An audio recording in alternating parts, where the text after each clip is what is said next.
And President Trump is holding talks with the president of Turkey at the White House today. They're expected to talk about trade and the wars in Ukraine and Gaza. The visit comes as Turkey's president is thanking countries for recognizing a Palestinian state and calling on others to do so as soon as possible. But President Trump calls that recognition a reward for Hamas. White House correspondent Karen Travers has more. So Karen, Turkey's president highlighted the plight of Palestinians in Gaza during his address to the UN General Assembly. So what can we expect from him on that today? And how is that going to go over based on what President Trump said at his address? Yeah, Diane, they're going to be addressing how to end the conflict in Gaza. And there are reports that the administration this week on the sidelines of the UN had presented a 21-point plan to get to that point. A lot of this is things that have been presented before, including the release of all the hostages, a pullout of Israeli forces in Gaza. But the president's special envoy for the region, Steve Witkoff, had said that he was hopeful and even confident that there could be a breakthrough announced very soon.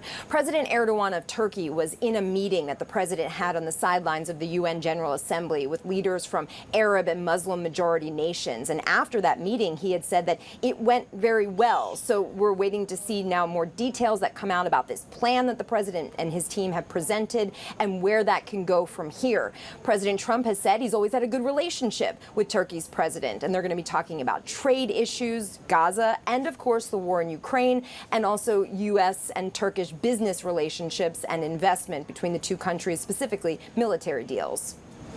And Karen, this will also be the first chance to ask President Trump about his shift in tone on the war in Ukraine.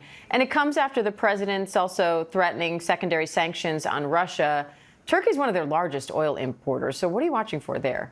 A lot of things that could be asked of the president today, including that big shift in policy that he announced on social media and during his meeting with the French president at the UN this week. It was also notable, Diane, that yesterday Vice President Vance said it's not a significant shift, that this is the president acknowledging the reality on the ground and what's happening right now in the war in Ukraine. But the president certainly is not talking about land swaps like he had been just a couple weeks ago. Yesterday, the Secretary of State, Marco Rubio, met with his Russian counterpart. There weren't a lot of details about that meeting. We'll see if the president gets into some of that today.